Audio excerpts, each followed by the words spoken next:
কুতুবদিয়া দ্বীপের মতো এত বিস্তৃত এলাকা জুড়ে লবণ চাষ এখন আর বাংলাদেশের কোথাও হয় না।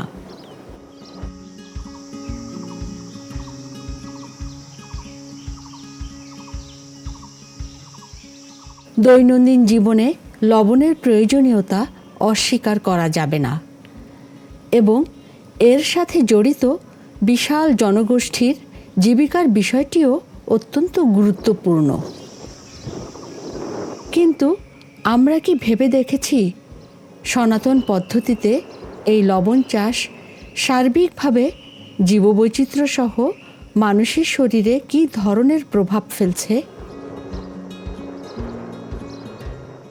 কক্সবাজার জেলা শহর থেকে সরাসরি 40 কিলোমিটার উত্তরে কুতুবদিয়া দ্বীপটি অবস্থিত।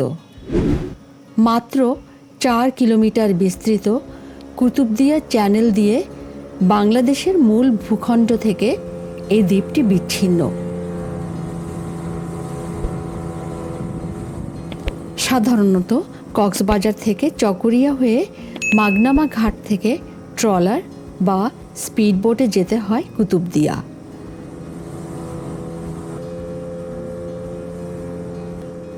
তবে শীতে কক্সবাজার থেকে সরাসরি মহেশখালী চ্যানেল হয়ে সমুদ্র দিয়েও কুতুবদিয়া যাওয়া যায়।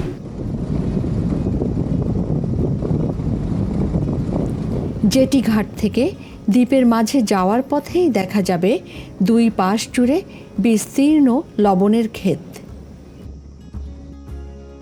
এক সময়ে মধ্যনীলা থেকে টেকনাফ পর্যন্ত নাফ নদীর পাড়ে বিপুল পরিমাণে লবণ চাষ হতো। বেশ কিছু চরাঞ্চলেও লবণ চাষ হতো।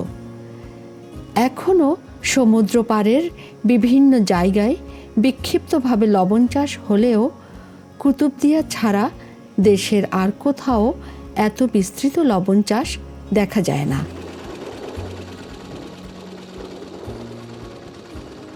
কুতুবদিয়ার প্রায় 40% জায়গা লবণ চাষে ব্যবহৃত হচ্ছে। 98 বর্গ কিলোমিটারের এই দ্বীপের প্রায় সব কাদাভূমিই লবণ চাষের জন্য ব্যবহার করা হচ্ছে। এখানকার খালের পাড়ে ধানক্ষেতগুলোতে যে কোনো নিচু জায়গায়, অর্থাৎ যেখানেই জোয়ারের পানি আসে বা জোয়ারের পানি আনা যায়, সেসব জায়গাতেই লবণ চাষে মানুষের কর্মব্যস্ততা দেখা যায়।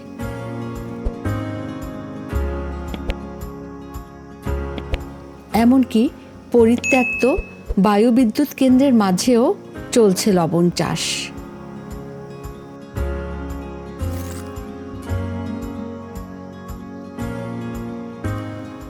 দ্বীপের মধ্যাঞ্চলে সামান্য কিছু জনবসতি ছাড়া উত্তর এবং দক্ষিণের পুরোটা জায়গা জুড়েই এই লবণ চাষ হচ্ছে।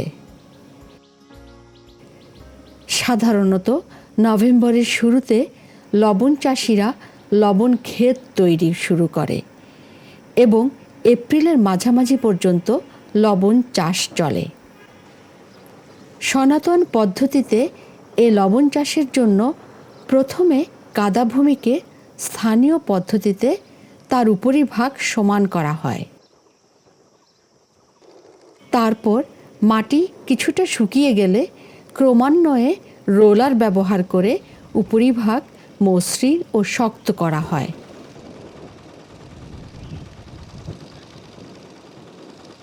এরপর কালো পলিথিন বিছিয়ে লবণ তৈরির বেড প্রস্তুত করা হয়।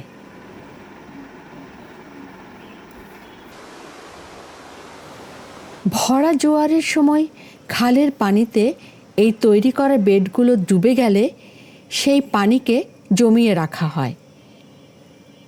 কিন্তু সব জোয়ারে খালের পানির উচ্চতা এক হয় না, তাই তৈরি করা বেডে অনেক সময় পানি আসে না। তখন লবণ চাষিরা লবণ বেডগুলোর মাঝে মাঝে বড় গর্ত করে রাখে। সেখানে জমা পানি এনে বেডগুলোতে ছড়িয়ে দিতে থাকে। আবার কখনো কখনো খাল থেকে সেচ পাম্পের সাহায্যে এবং লবণ মাঠে খননকৃত নলকূপে পাম্প বসিয়ে লোনা পানি তুলে এইসব বেডে ছড়িয়ে দেওয়া হয়। প্রখর রৌদ্রতাপের উপর নির্ভর করে 6 থেকে 7 দিনের মধ্যে প্রাকৃতিকভাবে সূর্যের তাপে এই পানি শুকিয়ে লবণ তৈরি হয়।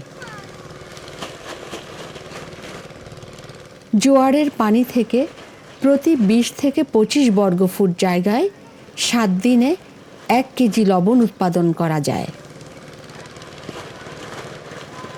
প্রতি মৌসুমে খালের লবণাক্ত পানিতে কানি প্রতি 300 মণ লবণ উৎপাদন হলেও নলকূপ থেকে ওঠানো লবণাক্ত পানি ব্যবহার করে 450 মণ পর্যন্ত লবণ উৎপাদন করা যায় বলে জানিয়েছেন লবণ চাষিরা। ধান চাষের চাইতে প্রায় 5 গুণ বেশি লাভবান হওয়া যায় এই লবণ চাষে, তাই এখানকার সবাই লবণ চাষে উৎসাহী।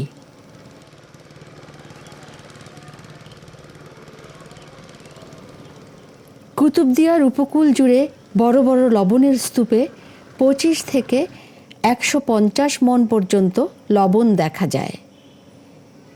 তাপমাত্রা বাড়ার সাথে সাথে লবণের উৎপাদনও বাড়ে।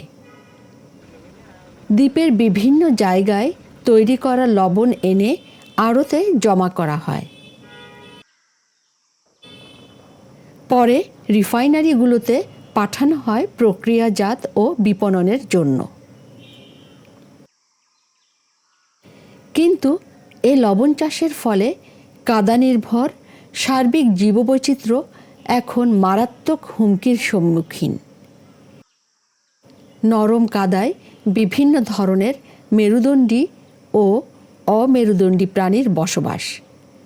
কাদা শক্ত হয়ে গেলে এসব প্রাণীরা আর থাকতে পারে না।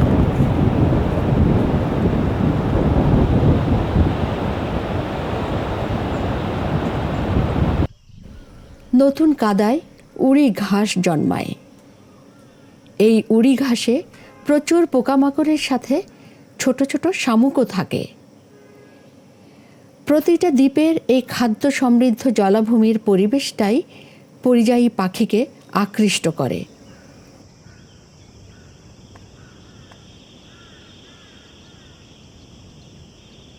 তাই শীতকালে এসব কাদা নির্ভর পোকামাকড় খাবার জন্যই হাজার হাজার মাইল পাড়ি দিয়ে পরিযায়ী পাখিরা আসে এখানে।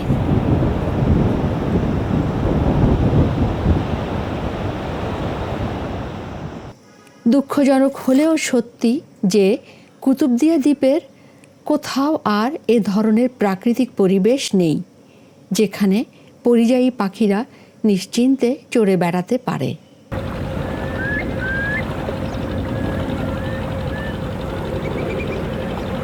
শীতে কুতুবদিয়ার আশেপাশের সব চরে পরিযায়ী পাখি দেখা গেলেও এখানে পরিযায়ী পাখির উপস্থিতি নাই বললেই চলে।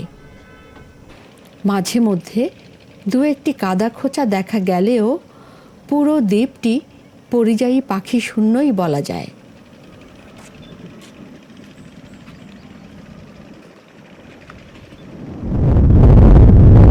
শুধুমাত্র সমুদ্রের পাড়ের বেলাভূমিতে মাঝে মধ্যে কিছু গাংচিল বিশ্রাম নেয়। লবণ চাষের সাথে সম্পৃক্ত এখানকার বিশাল জনগোষ্ঠী যেমন স্বাস্থ্য ঝুঁকিতে আছে, তেমনি আমাদের কাদা নির্ভর জীববৈচিত্র্য বিলুপ্ত প্রায়। বিশেষ করে লবণ চাষের সাথে সম্পৃক্ত শিশু কিশোররা মারাত্মক স্বাস্থ্য ঝুঁকিতে আছে। মানুষের স্বাস্থ্য ঝুঁকি দূরীকরণ ব্যবস্থা নিয়ে স্থানীয় প্রশাসনের যেমন কোনো উদ্যোগ দেখা যায় না, ঠিক তেমনি এতদ অঞ্চলের জীববৈচিত্র্যের হুমকি নিরসনেও তাদের কোনো কর্মপরিকল্পনা নেই।